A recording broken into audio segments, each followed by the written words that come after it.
Hello বন্ধুরা, কেমন আছো সবাই? আশা করি সবাই খুব ভালো আছো। তো চলো, এই রমজান মাসে ইফতারের জন্য আমি একটা সুন্দর রেসিপি তোমাদের সামনে উপস্থাপন করব। শুধু রমজানে বলে নয়, তোমরা গরমের সময় অন্য টাইমেও এটা ব্যবহার করে দেখতে পারো। কেমন খেতে লাগবে অবশ্যই আমাকে কিন্তু কমেন্টের মাধ্যমে জানাবে। তো এই ফ্রুটস চাটটা করার জন্য আমি মিষ্টি জাতীয় যে সমস্ত ফল আছে সেগুলো একদম ছোট ছোট টুকরো করে কেটে নেব। তো এখানে আমি নিয়েছি তরমুজ, পেঁপে, আঙুর, আর আছে কলা, আপেলের টুকরো এবং মন্ড টুকরো করে কেটে দিয়েছি, দিয়েছি কিশমিশ আর দিয়েছি আমি কাজু। টুকরো টুকরো করে এগুলোকে কেটে দিতে হবে। তো দেওয়ার পর এটাকে আমি খুব ভালো করে একটু মিক্সড করে নেব। এবং আমার আগে থেকে তৈরি করা আছে দুধটা জাল দিয়ে আমি রেখে দিয়েছিলাম।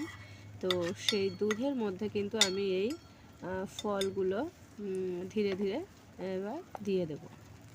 চামচ দিয়ে এই দুধের মধ্যে ফলগুলো একটু নাড়িয়ে চাড়িয়ে নেব এবং নেড়ে চেড়ে দিয়ে এতে আমি দিয়ে দেবো মিষ্টি, টক মিষ্টি একটা যে দই, সেই দইটা কিন্তু আমি এতে মিক্সড করে দেব। তো এই দইটা স্পেশালি নবদ্বীপ থেকে নিয়ে আসা। তোমরা খুব ভালো দোকান থেকে তোমরা এই দইটা কিন্তু সংগ্রহ করে এতে দিতে পারো। দইটা যতটা টেস্টি হবে এই ফ্রুটস চাটটা কিন্তু ততটাই সুন্দর হবে। তো দেখো, আমি দুধ দিয়ে তারপরে ফলগুলো দেওয়ার পর আমি একটু নেড়ে চেড়ে নিয়ে এবার আমি দিয়ে দেব দই।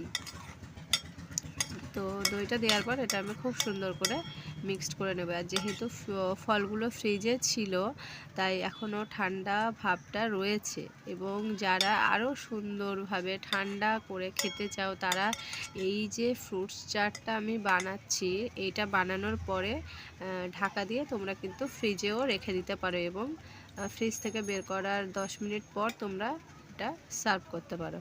খুব টেস্টি হবে। তো দেখো, দইটা দিয়েছি, দিয়ে আমি হ্যাঁ, আর এতে একটু মিষ্টি ভাব নিয়ে আসার জন্য তোমরা মিষ্টি বা চিনি ইউজ করতে পারো বা গুড়ও ইউজ করতে পারো। তো এখানে আমি সামান্য পরিমাণে মিষ্টি অ্যাড করেছি। তো এরপর আমি এটাকে ঢাকা দিয়ে দেব। তো দেখো, ঢাকনাটা আমি প্রায় 10 থেকে 15 মিনিট পর খুলেছি, তখন এরকম একটা পর্যায়ে কিন্তু চলে এসেছে। তো এই ট্রাই করে দেখবেন, অবশ্যই ভালো লাগবে। সবাইকে অনেক ধন্যবাদ।